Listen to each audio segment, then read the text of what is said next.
आज मुझे बहुत अच्छा लग रहा है कि हम उस जनकवि मुकुट बिहारी सरोज की स्मृति में हर साल दिया जाने वाला जनकवि मुकुट बिहारी सरोज सम्मान हिंदी के प्रखर कवि, लेखक, व्यंग्यकार, कथाकार विष्णु नागर को सरोज जी की जन्म तिथि 26 जुलाई यानी कल के दिन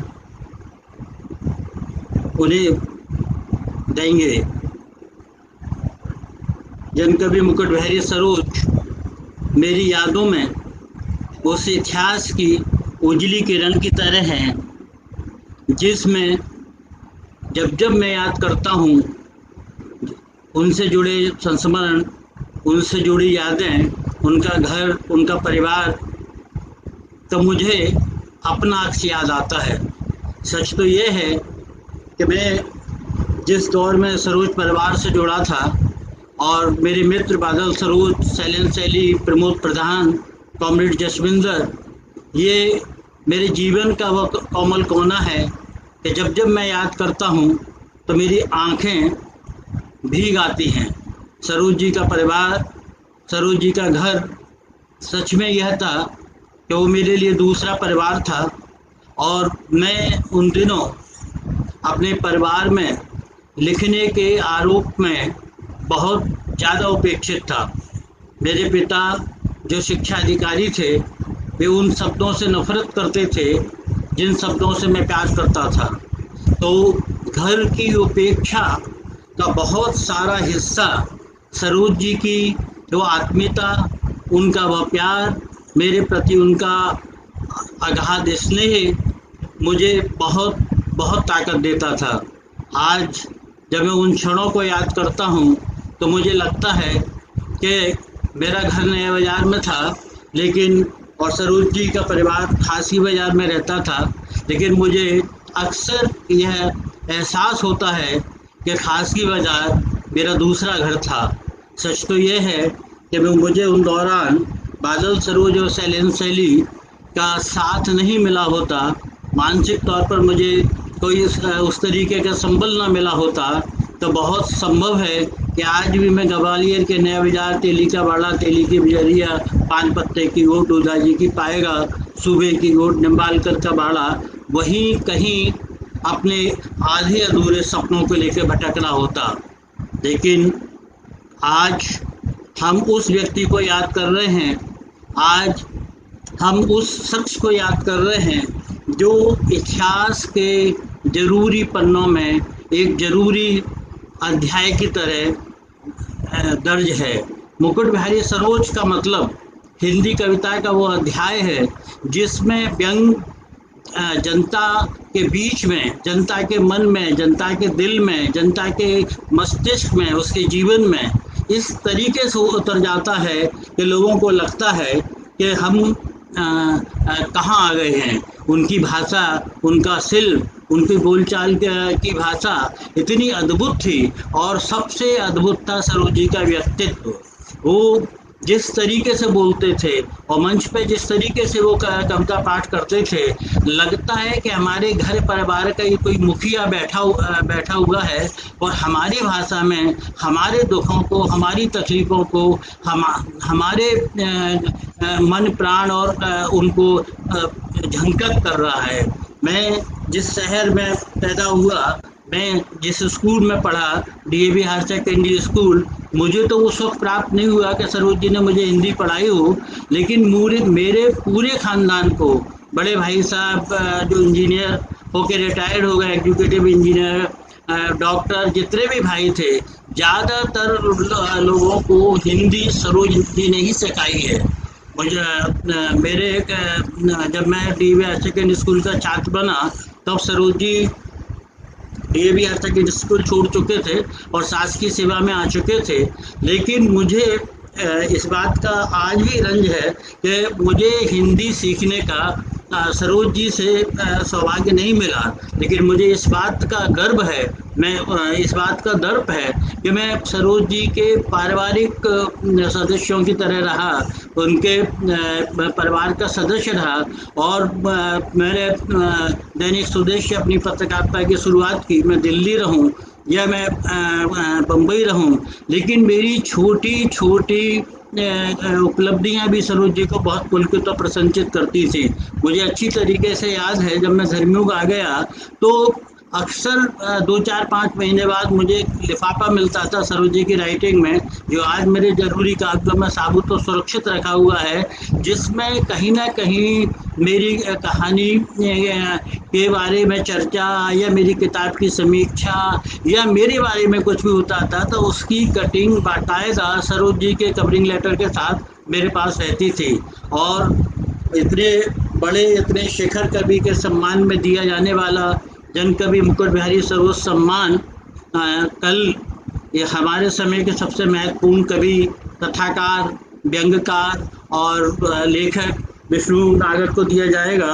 मैं व्यक्तिगत तौर पर विष्णु जी का बहुत बड़ा मुरीद हूँ, और उसका कारण ये है कि मैंने सिर्फ इतना डॉक्टर धर्मवीर भारती के बारे में ही महसूस किया था कि उन्होंने जिस भी विधा में लिखा, उन्होंने उपन्यास लिखा तो गुनाहों का देवता काली कृति बन गया, उन्होंने नाटक लिखा, गीत नाट लिखा, अंधा योग कालजयी कृति बन गया, उनने यात्रा वृत्तांत लिखे तो ठेले पे हिमालय कालजयी कृति बन गई, उन्होंने अनुवाद किए तो देशांतर को लोग आज तक जब भी अनुवाद का जिक्र होता है देशांतर को याद करते हैं।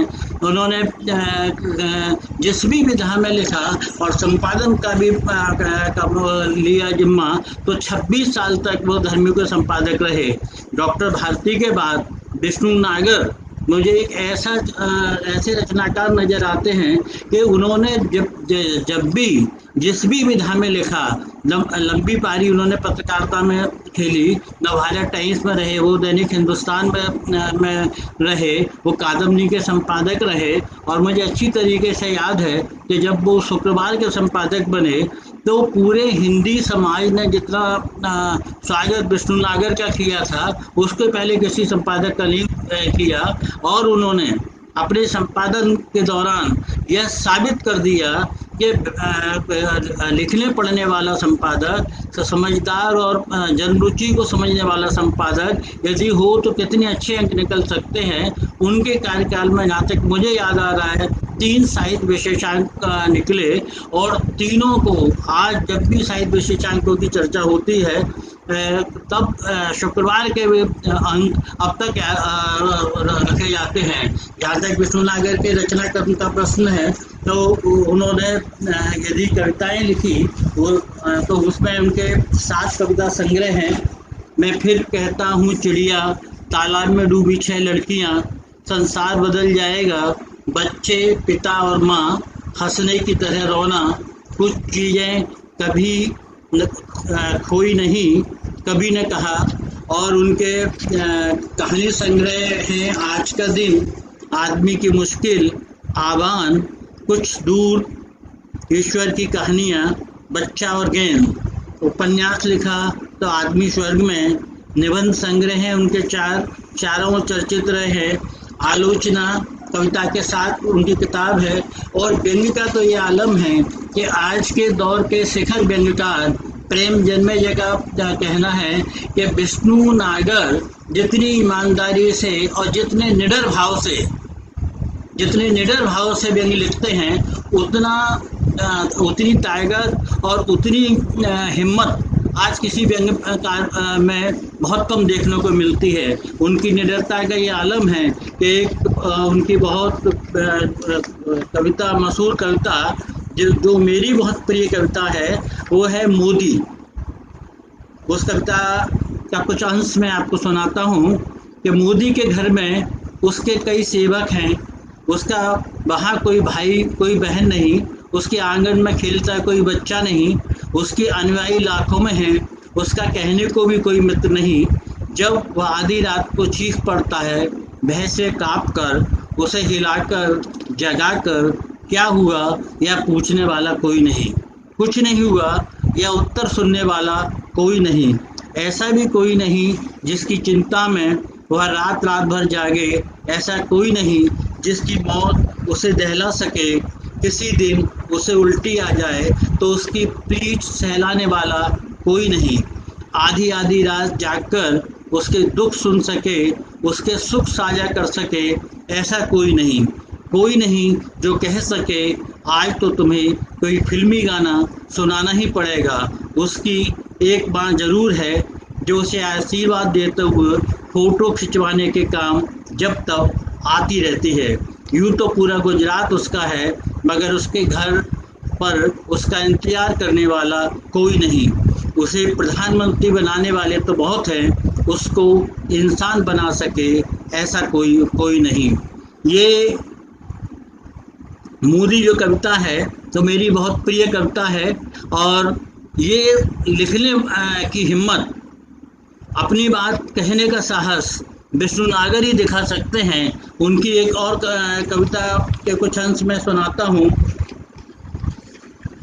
कविता का शीर्षक है पक्षी भी रोते हैं। उसके दोस्त ने उसे समझाया, मत रो, फपक फपक कर मत रो, पक्षी क्या कभी रोते हैं। उसके दोस्त ने उसे समझाया, मत रो, फपक फपक कर मत रो, पक्षी क्या कभी रोते हैं। उसने जवाब दिया, तो क्या मैं पक्षी हूँ। उसने जवाब दिया, तो क्या मैं पक्षी हूँ।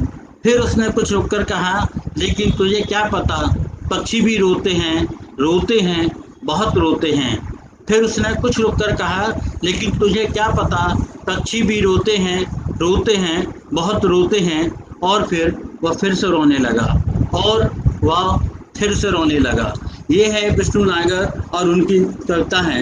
जहाँ तक मुझे सरोज जी का स्मरण है, तो तब के ग्वालियर में तमाम सारी धाराएं थी, तमाम सारे लोग थे जो एक साथ कविता के क्षेत्र पर उभरे थे, और हम सबके बहुत आदरणीय थे। उनमें अटल बिहारी वाजपेयी थे, बीरेंद्र मिश्र थे, आनंद मिश्र थे, निदा फाजली थे, राम कुमार चतुर्वेदी चंचल थे, प्रकाश दीक्षित थे, और बहुत सारे लोग थे।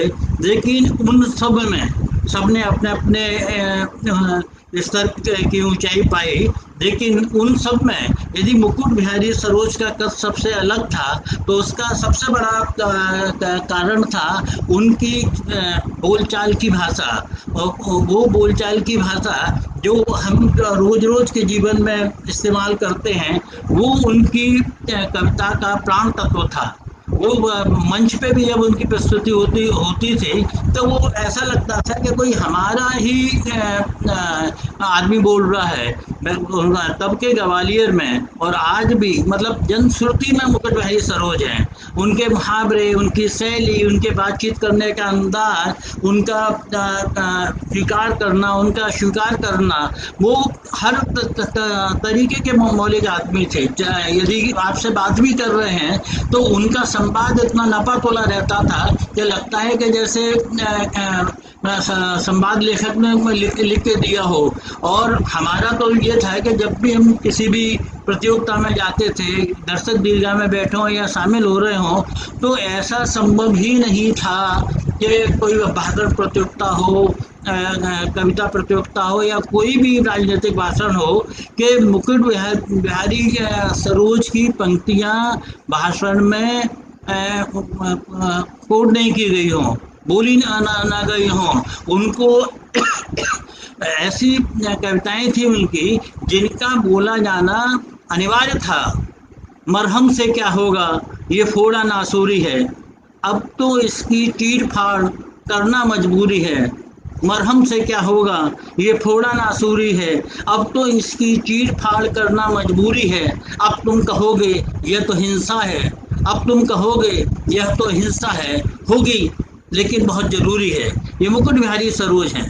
एक बार मुझे याद है कि अटल बिहारी वाजपेयी नेता प्रतिपक्ष थे, और उन्हें जब बोलने खड़े हुए तो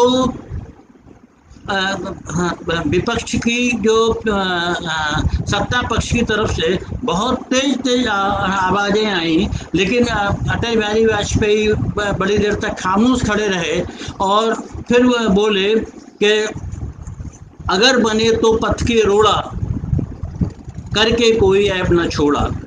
और अटल बिहारी वाजपेयी ने संसद में जब ये दो ही लाइन बोली तो सन्नाटा आ गया।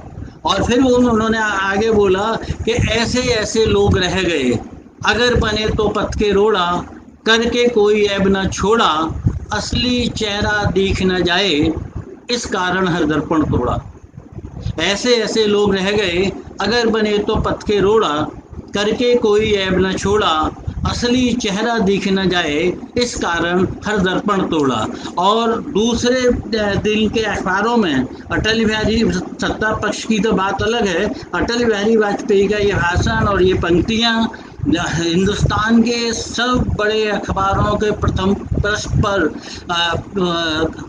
लीड खबर बनी हुई थी, अगर बने तो पथ के रोड़ा, करके कोई ऐब न छोड़ा।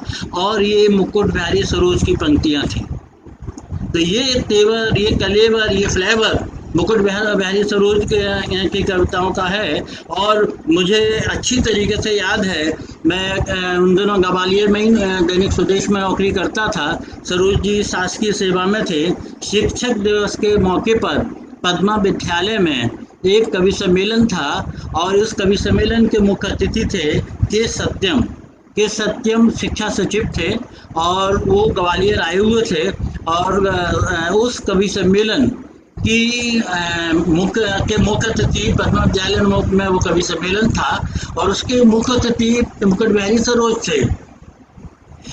कवि सम्मेलन शुरू होने के पहले तो सत्यम जी ने संयोजकों से कहा कि मुझे दूसरे कार्यक्रम में जाना है, तो मैं ज़्यादा देर तक नहीं रह पाऊंगा।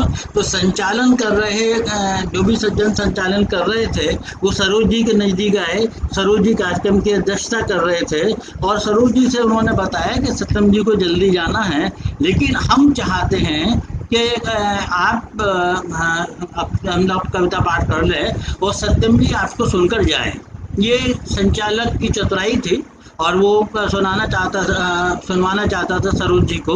तो सरोज जी मंच पर आए और सरोज जी की बहुत सी जग प्रसिद्ध रचना है, इन्हें करो प्रणाम ये बड़े महान हैं।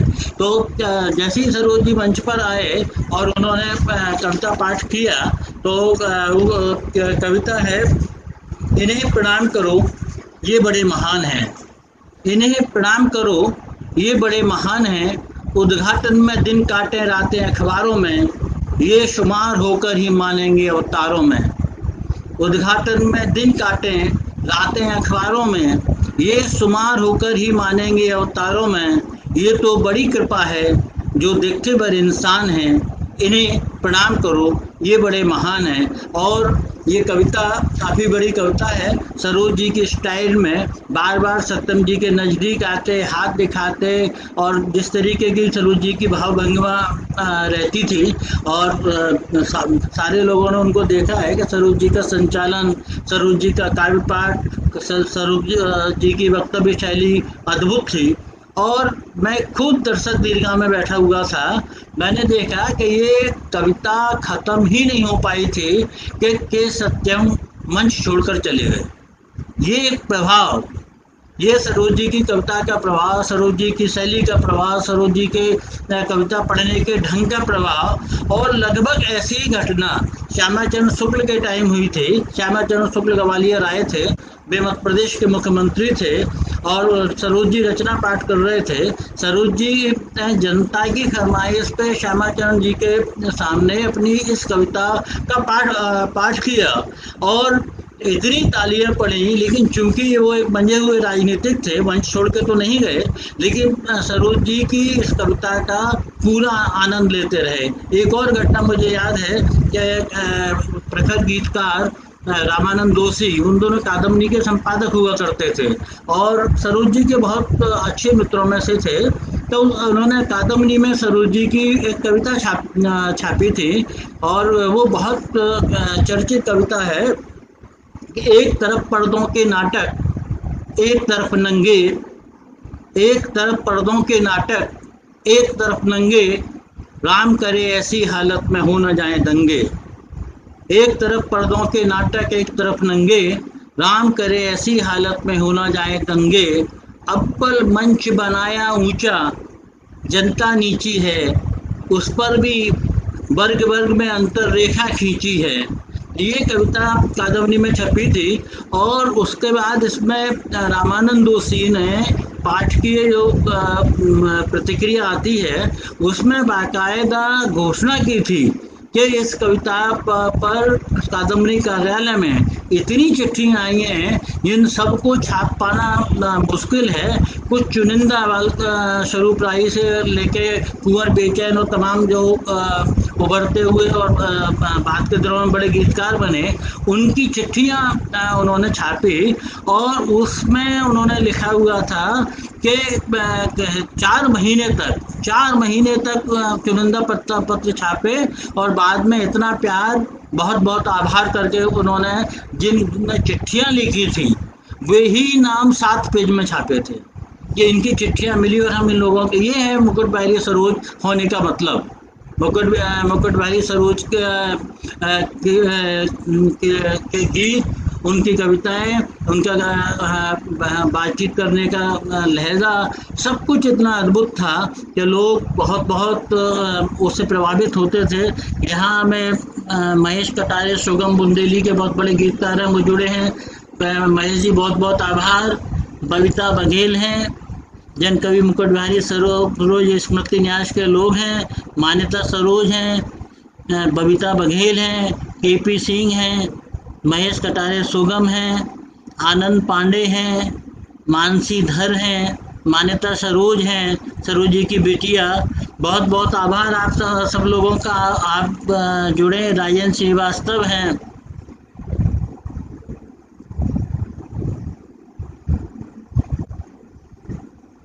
बिल्कुल, राजन श्रीवास्तव है, केपी सिंह हैं। तो आप सब लोगों का बहुत बहुत आभार। और अंत में यही कहना चाहूँगा कि ये जो हमारा जनकवि मुकुट बिहारी सरोज सम्मान है, ये 1926 को सरोज जी का जन्म हुआ था और लगभग 16 साल से जनकवि मुकुट बिहारी सरोज न्यास, उनकी बेटी मान्यता सरोज बहुत ही गंभीरता के साथ, बहुत ही प्रतिबद्धता के साथ, बहुत ही लगन के साथ पूरी टीम ये कार्यक्रम आयोजित करती है। ये 16वां पुरस्कार है। अब तक ये दिग्गज कवि नरेश सक्सेना, अदम गोंडबी, निदा फाजली, उदय प्रताप सिंह, कात्यायनी, शुभा, मनमोहन, मालिनी गौतम, राजेश जोशी, प्रकाश दीक्षित सबको मिल गया है। और इस बार का जो चयन है, मैं बहुत बहुत प्रसन्न हूँ कि विष्णु नागर जैसे दिग्गज कवि को, कथाकार को, जो भी विधा में उन्होंने लिखा, बहुत लाजवाब लुघल लिखा। उनकी एक कविता को सुनाने का मैं मोह नहीं छोड़ पा रहा हूँ। ये कविता है मुर्गा। कविता का शीर्षक है मुर्गा। मैं क्यों अनजान बना बैठा हूँ, मैं क्यों अनजान बना बैठा हूँ, जैसे मुर्गा हूँ, क्यों कुकड़ू कू करता घूम रहा हूँ, जैसे मैं बिल्कुल बेचैन नहीं हूँ। मैं क्यों अनजान बना बैठा हूँ, जैसे मुर्गा हूँ, क्यों कुकड़ू कू करता घूम रहा हूँ, जैसे मैं बिल्कुल बेचैन नहीं हूँ। क्यों अपनी कलगी पर कुछ ज़्यादा इतराने लगा हूँ, क्यों पिंजरे में बंद जब कसाई की दुकान पर ले जाया जा रहा हूँ तो ऐसा बेपरवाह नजर आ रहा हूँ जैसे कि सैर पर जा रहा हूँ। क्यों मैं पंख फड़फड़ाने, चीखने और चुपचाप मर जाने में इतना विश्वास करने लगा हूँ। क्यों मैं मान कर चल रहा हूँ कि मेरे जेबे होने पर कहीं कुछ होगा नहीं। क्यों मैं मानकर चल रहा हूँ कि मेरे जेबे होने पर कहीं कुछ होगा नहीं। क्यों मैं खाने में लजीज लगने की तैयारी में जुटा हूँ। क्यों मैं बेतरह नस्ल का मुर्गा बनने की प्रतियोगिता में शामिल हूँ। और क्यों मैं आपसे चाह रहा हूँ कि कृपया आप मुझे मनुष्य ही समझें। और क्यों मैं आपसे चाह रहा हूँ कि कृपया आप मुझे मनुष्य समझें। तो ये है विष्णु नागर और मुझे बहुत बहुत अच्छा लग रहा है कि एक शिखर कवि जन कवि मुकुट बिहारी सरोज की स्मृति में दिया जाने वाला यह बेहतरीन और बहुत आदरणीय सम्मान विष्णु नागर को दिया जा रहा है। अंत में सरोज जी की एक कविता और सुनाना चाहूँगा, जो अक्सर हम लोग आंदोलनों में और सभाओं में बोलते थे कि तम ज़रूरत से ज़्यादा दिखाई दे रहा है, तम ज़रूरत से ज़्यादा दिखाई दे रहा है, अब मुझे सूरज उगाना ही पड़ेगा। तम ज़रूरत से ज़्यादा दिखाई दे रहा है, अब मुझे सूरज उगाना ही पड़ेगा। श्रम भरे दरबार में नंगा नचाया जा रहा है, श्रम भरे दरबार में नंगा नचाया जा रहा है, अब मुझे तांडव सिखाना ही पड़ेगा, अब मुझे तांडव सिखाना ही पड़ेगा। और अंत में ये कि जिन दोनों बादल सरोज और शैलेंद्र सहली मीसा में बंद थे और सब तरफ एक अलग किस्म का माहौल था, उन दिनों सरोज जी की एक चिट्ठी घर से बादल के लिए गई थी और उसमें जो पंक्तियाँ लिखी थी, उन पंक्तियों को मैं कभी नहीं भूल पाता। और वो हम जैसे तमाम सारे लोगों के लिए बीज मंत्र का काम करती है, वो ताबीज़ की तरह काम करती है कि जब आदमी शिथिल हो जाता है, हताश हो जाता है, निराश हो जाता है और उसे लगता है कि सपने दूर हैं और हम उन्हें नहीं पा पाएंगे, तब सरोज जी की ये कविता किसी जादुई चिराग की तरह हमें जागृत करती है। वे पंक्तियाँ थीं कि मंजिल उन्हें मिला करती है, मंजिल उन्हें मिला करती है जिनके चरण चला करते हैं, मंजिल उन्हें मिला करती है जिनके चरण चला करते हैं। विष्णु जी को बहुत बहुत मुबारकबाद के साथ मैं जन कवि मुकुट बिहारी सरोज न्यास को भी बहुत आभार देता हूँ कि उन्होंने अपनी बात कहने का, खुद को याद करने का मुझे मौका दिया। बहुत बहुत आभार कॉमरेड बादल सरोज, बहुत बहुत आभार मान्यता सरोज।